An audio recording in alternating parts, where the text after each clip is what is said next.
नमस्कार। समाधान में एक बार पुनः आप सभी का स्वागत है। विद्यार्थियों की चर्चा चल रही है।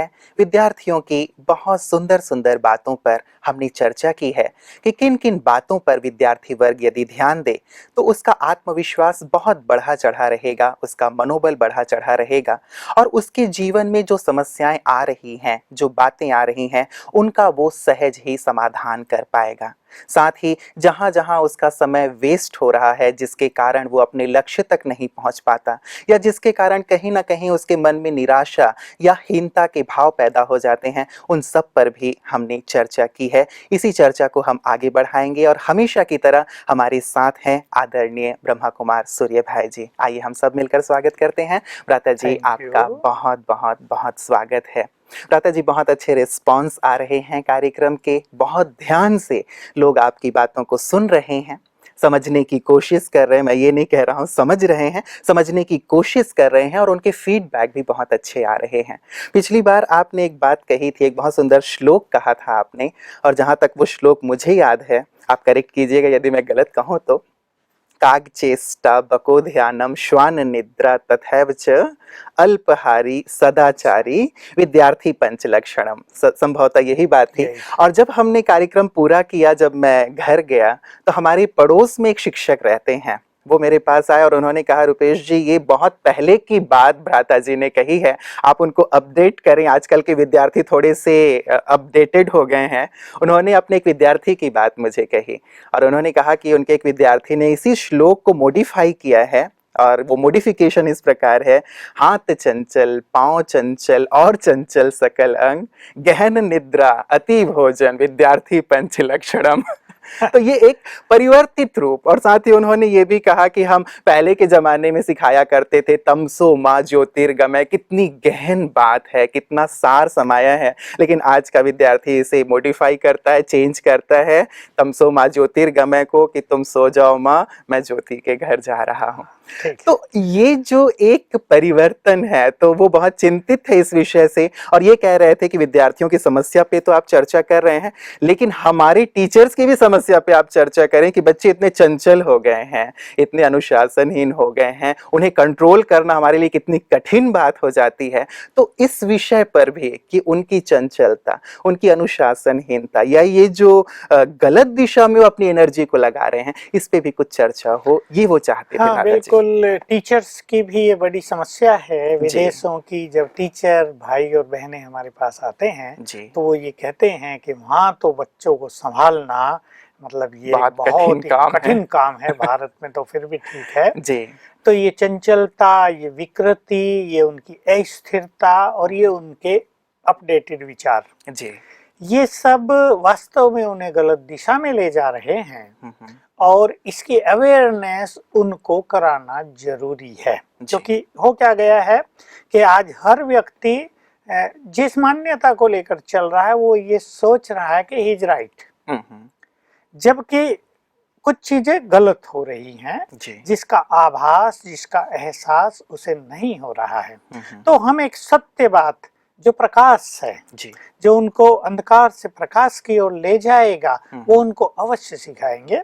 और जैसा मेरा अनुभव है, मैंने पहले भी कहा कि बहुत सारे बच्चे अच्छी चीजें सीखना चाहते हैं, उन्होंने अपनी बुद्धि के द्वार अच्छी चीजों के लिए हमेशा खोल के रखे और यदि इसमें भी हम देखें भ्राता जी, तो इसमें भी उनकी क्रिएटिविटी दिखाई देती है। यदि उन्होंने इसे चेंज किया है तो कितना दिमाग लगाया है। तो बौद्धिक क्षमता, मानसिक क्षमता तो विद्यार्थियों के पास है, नो डाउट, लेकिन उसकी दिशा शायद कहीं गलत हो रही है। बुद्धि की शक्ति जो एक विद्यार्थी के पास है वो बचपन से बहुत सुंदर होती ही है।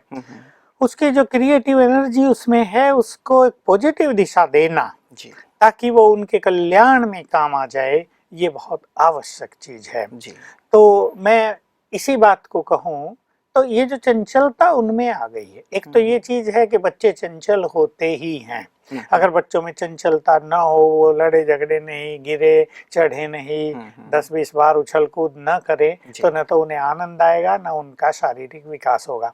तो मेडिकली ये सब चीजें बड़ी नॉर्मल, बड़ी कॉमन सी भी हैं, परंतु जहाँ वो चंचलता उनके मन को चलायमान कर दे, जहाँ वो चंचलता उनकी बुद्धि की शक्ति को नष्ट करने लगे, ये कहें कि चंचलता उच्छृंखलता में उस परिवर्तित हो श्रृंखलता जाए, में बदल जाए, जी। तो ये चंचलता उनके लिए बहुत कष्टदायक, हार्मफुल या उन्हें असफलता के मार्ग पर ले जाने वाली होगी। जी, जी। इसलिए बात तो वही है कि एक विद्यार्थी के लिए चंचल नहीं लेकिन काग जैसी चेष्टा, यानी ग्रहण करने की, विद्या को ग्रहण करने की मन में तीव्र उत्कंठा हो, वही तो उसको उस जगह ले जाएगी जो उसकी मंजिल है। चाहे उसको मार्क्स बहुत अच्छे लाने हैं, या कोई हायर कंपटीशन उसको पास करना है, या उसको कोई अच्छा इंटरव्यू देना है, तो अगर ग्रहण शक्ति उसकी कमजोर हो गई चंचलता के कारण, तो वो हमेशा अपने को हर फील्ड में असफल पाएगा, और तब निराशा का घोर अंधकार उसको इस तरह डुबो देगा कि उसे कहीं भी उजाला दिखाई नहीं देगा। इसलिए काग चेष्टा हो, बगुले जैसा ध्यान, ध्यान या एकाग्रता। ये बहुत अच्छी बात हमारे आचार्यों ने कही थी कि जैसे बगुला मछली का ध्यान में ऐसे मगन रहता, मछली को पता नहीं चलता, और मछली आई और उसने उसको हप किया, जैसे कोई साधक एक टांग पे खड़े होकर साधना कर रहा बस ऐसे ही विद्यार्थी को अपनी संपूर्ण शक्तियां लगा देनी चाहिए विद्यार्जन में। मैं इसको इन शब्दों में कहूंगा कि अपने को फुल्ली डेडिकेट कर दें वो विद्या प्राप्ति में। जो कुछ वो सीखना चाहते हैं, बस ये समझ लें कि ये सीखने का काल है, फिर लाइफ को एंजॉय करेंगे। अगर इस समय को उन्होंने महत्व न दिया तो समय उन्हें हमेशा धोखा देगा, समय पर उन्हें टक्कर लगेगी, और तब वो उस समय को याद करेंगे जब उनके लिए सुंदर समय था कुछ करने का। तो बको ध्यानम भी हो, स्वान निद्रा, इसका अर्थ ये नहीं कि हमारी नींद साउंड न हो। मैंने चर्चा की है कि स्वान अर्थात जैसे कुत्ते की नींद बहुत सेंसिटिव होती है, वो सेंसिटिव होने की जरूरत नहीं। नींद तो हमारी साउंड ही होनी चाहिए। हो सकता आचार्यों ने तत्कालीन समय को ध्यान में रखते हुए ये बात कही है। आज हमारी नींद भी बहुत साउंड हो, ताकि मन और बुद्धि फिर से एनर्जेटिक हो जाए, शरीर भी फिर से फ्रेश हो जाए। और ब्रह्मचर्य जिसकी हम चर्चा कर चुके, सदाचारी जिसका आचरण बहुत श्रेष्ठ हो, और आहार भी उसका संतुलित हो, इनकी चर्चा हम कर चुके। तो टोटल अगर हम अति आहार कर देंगे तो हम चर्चा कर चुके, उससे बॉडी भी अनहेल्दी होगा और ब्रेन भी डल होने लगेगा। और अगर हम निद्रा भी बहुत ज्यादा लेने लगेंगे वो भी बहुत अच्छा नहीं होगा। खैर बच्चे ज्यादा निद्रा तो नहीं लेते जो होशियार हैं, जिनको अच्छे अंक लाने हैं, तो ये थोड़े बच्चों की ये हो सकती है चंचलता या अति भोजन अति निद्रा, लेकिन बहुत बच्चे जहाँ तक मैं देखता हूँ, मुझे विश्वास है बहुत अच्छा परफॉर्मेंस करते हैं और अच्छे लक्ष्य को लेकर चलते हैं। बात यही है कि उन्हें एक अच्छी दिशा शिक्षक भी दें। शिक्षकों की बात जो आपने की थी, शिक्षकों की समस्या तो है, पर उसके जिम्मेदार कहीं ना कहीं वो स्वयं भी हैं। केवल बच्चों की ओर उंगली उठा देने से काम नहीं चलेगा। शिक्षक अगर बहुत योग्य हों तो वो वास्तव में डिसिप्लिन क्रिएट कर सकते हैं। मैंने ऐसा देखा है, बहुत अच्छे हमारे लेक्चरर जो जब पढ़ाने जाते हैं तो बच्चे उनका बहुत सम्मान करते हैं, और बिना उनके डांट डपटे ही वो डिसिप्लिन रहते हैं। तो ये उनके ऊपर भी डिपेंड करता है कि वो बच्चों को कैसे हैंडल करते हैं, कैसे मैनेज करते हैं। और इस बात को थोड़ा तो मान के चलना पड़ेगा कि बच्चे हैं, इस उम्र में हैं, तो थोड़ी बहुत उनमें ये चंचलता या शरारत वाली बात तो रहेगी। क्योंकि जब वो स्वयं भी बच्चे थे वो भी तो ऐसे ही थे। वो भी उछल कूद किया करते थे। सभी करते हैं। जी जी जी, तो ये लाजमी है। लेकिन बात जहाँ मूल्यों की बात आ जाती है भ्राता जी, ये तो बात रही कि एक शरारत जो बचपन में आम तौर पे होती है, लेकिन एक अनुशासन या अनुशासनहीनता की बात जब आती है तो ये शब्द ही बहुत बड़ा लगने लगता है। अनुशासनहीनता जो कहीं उसको ले जाकर के हम देखते हैं समाज में कहीं और कहीं गलत दिशा में ना ले जाए। तो ये जो अनुशासन है या जीवन में जो मूल्यों का महत्व है विद्यार्थियों के लिए, मैं चाहूंगा कि कुछ ऐसे मूल्यों की चर्चा जरूर आप करें। चूंकि आप एक स्पिरिचुअल यूनिवर्सिटी से जुड़े हुए हैं, बच्चों के अंदर किन किन मूल्यों का सिंचन किया जाना चाहिए, या बच्चे भी किन मूल्यों पे ध्यान रखें ताकि उनका जीवन बहुत श्रेष्ठ बने, भविष्य बहुत श्रेष्ठ बने? देखिए, ये बचपन काल मनुष्य का ऐसा होता है कि उसमें वो एक सफेद कागज है जी, वो एक ऐसी स्लेट है जिस पे भी कुछ लिखा नहीं गया है जी। और बच्चों को ये कुछ आता नहीं है कि उस पे वो क्या लिखें। ये लिखने वालों पे डिपेंड करता है, चाहे वो माँ बाप हों या उनके शिक्षक हों। जी। तो हमारे इस विद्या के क्षेत्र में इस चीज की बहुत आवश्यकता है कि सिखाने वाले बहुत अच्छे हों। मान लो एक बच्चा झूठ बोल रहा है जी। तो उसे ये पता थोड़ा है कि वो कुछ गलत कर रहा है। एक बच्चा ईमानदार नहीं है, उसे भी इसकी कोई अवेयरनेस नहीं है कि वो डिसऑनेस्ट है और इसका कोई भविष्य पर बुरा असर पड़ेगा।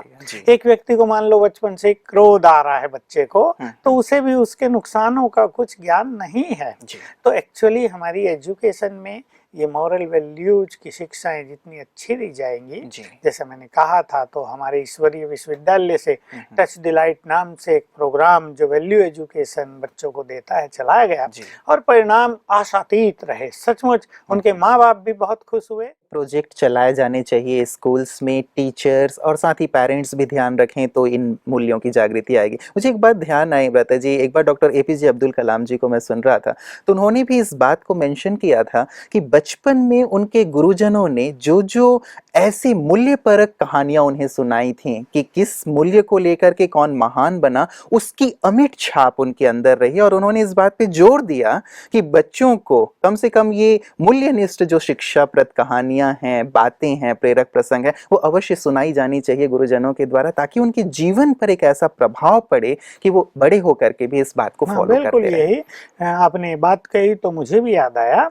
हम 3 मित्र होते थे 9th क्लास से और मेरा एक मित्र जो कुछ मुझे सिखा गया वो मुझे न केवल एजुकेशन के फील्ड में काम आया लेकिन इस स्पिरिचुअल लाइफ में भी वो जीवन का बेस बन गया। मैं बहुत होशियार था, मैथमेटिक्स फिजिक्स में तो विशेष रूप से, तो रेसिस में मैं बच्चों को पढ़ाया भी करता था अपने ही क्लास वालों को। तो वो मुझे देखता था तो वो मुझे कहता था, और वो था बिल्कुल कमजोर एक हमारा फ्रेंड, 3 हम थे, 2 हम बहुत होशियार थे, एक बहुत कमजोर था। वो मुझे कहता था तुम बहुत होशियार हो लेकिन ध्यान रखना कभी जीवन में अहंकार ना आ जाए। अहंकार आते ही गिरावट शुरू हो जाती है। वो बच्चा 9th क्लास का जो पढ़ाई में कमजोर है मुझे एक ऐसी सीख दे गया और इस चीज को मेरे मन ने जैसे ग्रहण कर लिया था कि बिल्कुल सत्य बात है कि अहंकार मनुष्य को अंधकार के मार्ग पर ले जाता है। अहंकार मनुष्य को सुखी जीवन जीना अलाउ नहीं करता है। तो मैंने ध्यान रखा और लौकिक पढ़ाई के फील्ड में भी और फिर स्पिरिचुअल लाइफ में भी। स्पिरिचुअल लाइफ में तो ईगोलेस होना एक मुख्य बेस मानी जाती है। कितने भी हम आगे बढ़ जाएं लेकिन अगर हमारे अंदर अहंकार रहता है तो हमारी छवि एक ऐसी होती है जैसे एक घड़े में अमृत हो भरा हुआ लेकिन एक बूंद उसमें जहर भी डाल दिया जाए और लोग दिल से सम्मान भी नहीं देते, दूर रहते हैं, कटे रहते हैं, बात भी नहीं सुनेंगे और बस दिखावे का सम्मान देंगे क्योंकि भाई हम बड़े हैं, लेकिन हम उनके दिलों पे राज नहीं कर पाएंगे। तो ऐसी चीजें मैं देखा कि जहाँ बच्चों को माता पिता के बारे में सम्मानीय दृष्टिकोण रखना सिखा दिया, जहाँ उन्हें अपने शिक्षकों की वास्तविक वैल्यू दिखा दी गई कि इनकी दुआएं, इनका आशीर्वाद, इनकी शुभ भावनाएं आपके उत्थान में बहुत अहम भूमिका निभाएंगी, और जहाँ उन्हें ये सिखा दिया कि ये काल ऐसा है कि आपस में लड़ाई झगड़ा नहीं करना है, एक दूसरे के विचारों को वैल्यू देना है, ईमानदारी और सत्यता का मार्ग अपनाना है, तो ये चीजें सदा उनके साथ रहती हैं। तो भ्राता जी जो आपने कहा बहुत ही सुंदर बात लगी। एक कोरा कागज है, वो एक ऐसी स्लेट है जिसपे अब तक कुछ नहीं लिखा गया है, एक ऐसी मिट्टी है जिसे कोई भी स्वरूप दिया जा सकता है। तो हमारे एजुकेशन सिस्टम में ये बात हो, हमारे शिक्षक, हमारे पेरेंट्स इस बात का ध्यान रखें कि उन्हें अच्छी से अच्छी वैल्यू परक बातें, मूल्य परक बातें सिखाएं और ये ना सोचें कि ये इस चीज को नहीं सीखेंगे, नहीं ग्रहण करेंगे। संभवतः इस चीज को कहीं ज्यादा वो सीखते और ग्रहण करते हैं। बात यही हो गई जैसा आपने कहा। तो कॉलेजों में हम जाते हैं तो अधिकतर लेक्चरर, प्रोफेसर विद्यार्थियों की बुराई करेंगे, ये तो ऐसे हो गए हैं, ये सुनते नहीं हैं, ये इनडिसिप्लिन्ड हैं, ये बड़ों का सम्मान नहीं करते। तो ये जो एक मान्यता हो गई है, इसने कहीं ना कहीं नेगेटिव एनर्जी क्रिएट कर दी है। जैसा हमने चर्चा की थी मनोबल की चर्चाओं में कि जो विचार हम बार बार करते हैं, जो एटीट्यूड्स हमारे मन में दूसरों के लिए बन गए, हमसे वैसे ही संकल्पों के वाइब्रेशंस उनको जाते हैं। तो बच्चों को ये बार बार कहना ये मानते नहीं है, या ये कहना ये तो सुधरेंगे ही नहीं, ये तो हैं ही ऐसे, ये समझो उन्हें श्रापित करना है। हर व्यक्ति सुधरना चाहता है, और बचपन काल तो विद्यार्थी काल तो ऐसा है, जैसा हम चर्चा कर रहे हैं कि सिखाने वाले चाहिए, सीखने वाले सीखने के लिए तैयार हैं। मैं तो अगर खुले दिल से मुझे बोलने के लिए कहा जाए तो मैं कहूँगा शिक्षकों ने अपना स्वाभिमान, अपना स्वमान खोया है। उनके जीवन में ही मोरल वैल्यूज नहीं रही, वही घर से अपनी पत्नी से लड़ाई झगड़ा करके टेंशन से वहां आते हैं, वही आके क्लास में सिगरेट पीते हैं, कोई शराब पी के भी आ जाते हैं। तो भला वो बच्चों से सम्मान की कामना कैसे कर सकते हैं? जी जी जी, तो दोनों दो पहलू हो गए भ्राता जी। एक बात आपने कही कि एक एटमॉस्फेयर में नेगेटिविटी ना फैलाएं, या एक ऐसी बेड एनर्जी या नेगेटिव एनर्जी कि ये तो हैं ही ऐसे, ये बदलेंगे नहीं, या ये वातावरण चेंज नहीं होने वाला है। एक तो इस चीज पे ध्यान दिया जाए, और दूसरा ये कि खुद भी एक आदर्श प्रस्तुत किया जाए। एक बहुत अच्छी बात ये जो आपने कही है, आदर्श का अभाव कहीं ना कहीं देखने में आ रहा है, जिसके कारण ये सारी समस्या है। आज यदि विद्यार्थी वर्ग देख भी रहा है अपने बड़ों की ओर या अपने चारों तरफ, तो वो आदर्श ढूंढता है, लेकिन उसे आदर्श दिखाई नहीं दे रहा है। तो क्या ये भी कहीं ना कहीं कारण है कि उसके अंदर ये जो मूल्यहीनता कह ली जाए, या ये अनुशासनहीनता कह ली जाए, या मूल्यों की कमी कह ली जाए, उसका ये भी एक कारण है? वो एक बच्चा तो सोचेगा ही ना कि सभी ऐसे हैं, तो हम भी ऐसे ही रहेंगे, हमें सीखने की क्या जरूरत है। उन्हें ये भी तो नहीं पता है बुरे हैं। तो मैं यहाँ ये पॉजिटिव बात कहना चाहूंगा कि एजुकेशन सिस्टम में जो शिक्षक हैं और अभिभावक भी, चाहे जो जिम्मेदार लोग हैं, उन्हें बच्चों के लिए एक अच्छा एटीट्यूड अपने मन में क्रिएट करना चाहिए कि ये हमारे देश के महान नागरिक बनेंगे, ये हमारे देश को दिशा प्रदान करेंगे, ये बड़े बड़े इनमें से कई कर्णधार बनेंगे, कई बहुत बड़े बड़े ऑफिसर्स बनेंगे जो देश के कार्यों का संचालन करेंगे, ये भविष्य में चल के चरित्रवान बनेंगे, सबको सुख देंगे, सबकी समस्याओं का ये निदान करेंगे। ऐसा अगर वातावरण हम क्रिएट करें अपने विद्यालयों में, तो इसका इफेक्ट बच्चों पर बहुत अच्छा होगा। और ये नेगेटिव एनर्जी जो क्रिएटेड हो गई है, इसको हम कहीं ना कहीं वाश ऑफ करने में सफल होंगे। बिल्कुल, तो ये एक पॉजिटिव चीज लाई जाए। भले ही कहीं ना कहीं देखने में ये आया कि बच्चों में थोड़ी बहुत ऊपर नीचे है भी, तो भी बड़ों का ये फर्ज बनता है कि उन्हें एप्रिसिएट करें, उनकी क्वालिटीज को देखें, उनकी अच्छाइयों को देखें, आगे बढ़ाएं उन्हें, ताकि उन्हें भी प्रोत्साहन मिले कि हमारे बड़े हमारी अच्छाइयों को देख रहे हैं। मैं एक चीज और जोड़ देना चाहता हूँ कि 50 स्टूडेंट हैं क्लास में, कभी कभी हम उनमें से 5 को देखने लगते हैं। उन 5 को न देखें, 45 तो है ना, उन 45 में 25 बहुत अच्छे होंगे और 20 ऐसे होंगे जो अच्छा बनना चाहेंगे। ऐसा एटीट्यूड अगर हम बना लें, और शिक्षक इस बारे में थोड़े से अपने में अच्छी धारणाएं, अच्छी वैल्यूज ले आए, उनका चित्त पीसफुल रहे, वो बहुत खुश नेचर के हों, वो छोटी छोटी बातों में इरिटेट होने वाले ना हों, वो अपने मुख से बच्चों से बुरा व्यवहार करने वाले ना हों, उनका क्रोध इस सीमा तक ना हो जैसा कहीं कहीं हो चुका है कि बच्चे की हड्डी टूट जाए, किसी किसी की मृत्यु हो गई, इस सीमा तक वो अपने क्रोध के उद्वेग को न ले जाएं। तो एक कंट्रोल्ड माइंड शिक्षकों का अगर होगा, वही बच्चों के लिए आदर्श होगा। और मैं तो ये देख चुका हूँ, जो मैं सिखाता हूँ शिक्षकों को, अगर शिक्षक स्वयं के मन पर राज करते हैं तो बच्चों पर वो सहज ही राज करेंगे, बच्चे स्वतः ही डिसिप्लिन रहेंगे, उन्हें बोलना भी नहीं पड़ेगा। यदि हमारे जीवन में मूल्य है तो वो मूल्य आगे तक जाएंगे और बच्चे उस चीज को स्वीकार करेंगे। पता जी, टीचर्स की बात आप अभी कह रहे थे, तो आजकल ये हो गया है कि बच्चों को वो डांट भी नहीं सकते मारना तो खैर बहुत बड़ी बात हो गई है। तो टीचर्स भी कहीं ऐसे हो गए हैं, मतलब इस चीज़ को उन्होंने एक्सेप्ट कर लिया कि चलो हमारे पास कोई अधिकार ही नहीं, ना हम मार सकते हैं ना डांट सकते हैं, यदि हमने थोड़ा सा कुछ कह दिया और कहीं बच्चे ने कुछ कर लिया, ऊपर से हमारे ऊपर एक्शन, जैसा चल रहा है चलने दो। तो वो अपनी एक बहुत बड़ी जो रिस्पॉन्सिबिलिटी हमारे गुरुजनों की थी, शिक्षकों की थी, कहीं ना कहीं वो इससे भागते हुए दिखाई दे रहे हैं। बिल्कुल, ये बहुत ही अच्छी बात निकल कर आ गई है जी। चाहे हमारी समाज की व्यवस्था, चाहे कानून व्यवस्था, जी, दोनों इस बात के लिए जिम्मेदार हैं कि उन्होंने शिक्षकों को ये सत्य बात है कि ऐसी स्थिति तक पहुंचा दिया है।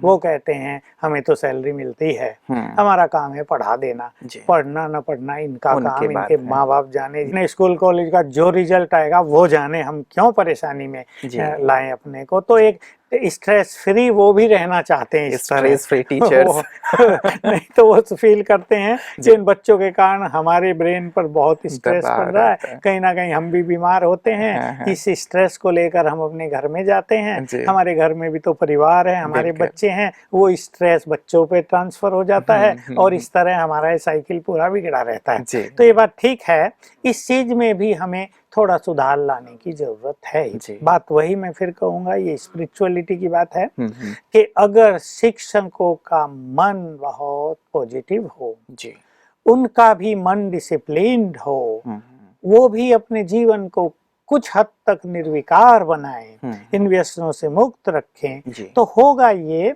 कि बच्चों के मन में शिक्षक के लिए सम्मान पैदा होगा जो उन्होंने खो दिया है। ये शिक्षकों को स्वयं सम्मान अर्जित करना पड़ेगा अपनी अच्छी अच्छी वैल्यूज को जीवन में लाकर।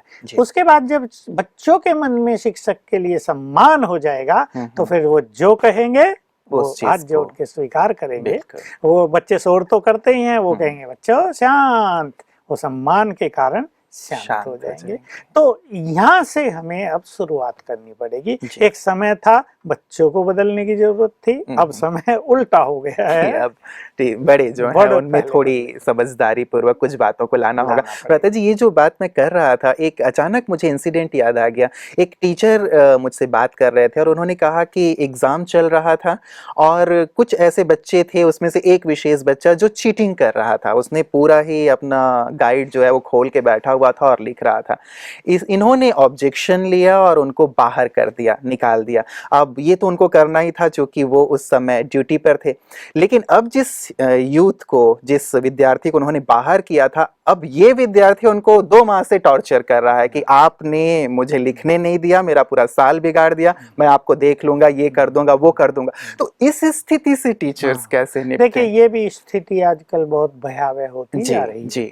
इसलिए एग्जामिनेशन के समय पुलिस को खड़ा करना पड़ता है डिसिप्लिन कायम करने के लिए। ये तो टोटल जो सिस्टम में गिरावट आई है और यही तो कारण है कि शिक्षक बेचारे क्या करें। फाइनल तो यही होगा कि अगर कोई बच्चा चीटिंग के द्वारा अच्छे मार्क्स ले भी आए, लेकिन जब वो फील्ड में जाएगा तब तो वो अपने को खाली पाएगा ना, तो वहां तो वो फिर से अपने असफलता के द्वार ही खोल रहा है। इसलिए एक अच्छे विद्यार्थी को यही सोचना चाहिए, उसको ज्ञान अर्जित करके अपनी विवेक शक्ति को बढ़ाना है। केवल अंक अच्छे आ जाएं यही पर्याप्त नहीं होगा, लेकिन उसकी बुद्धि का विकास हो, एजुकेशन उसकी बुद्धि का विकास करे, उसके टैलेंट्स में विकास करे। अगर हम ये लक्ष्य बना लेंगे तो इन परिस्थितियों से हमें पास नहीं करना पड़ेगा।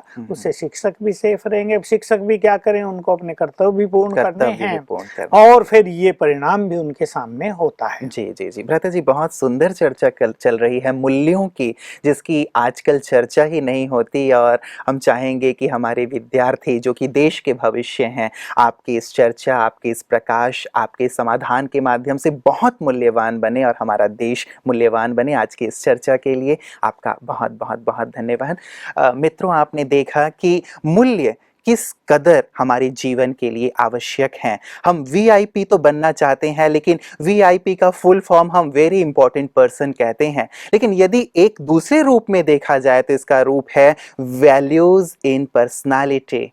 अर्थात जितना ज्यादा हम अपने व्यक्तित्व में वैल्यूज को शामिल करते जाते हैं, उतना ही ज्यादा हमारा व्यक्तित्व निखरता है, उतना ही ज्यादा हम वीआईपी बनते हैं। देश का भविष्य हमारे कंधों पर है, तो हम मूल्यों पर जरूर ध्यान दें। वातावरण किसी भी प्रकार का हो, लेकिन हम अपने जीवन को मूल्यवान बनाकर देश को मूल्यवान बनाएंगे, ऐसा हम संकल्प अवश्य लें। आज के लिए इतना ही।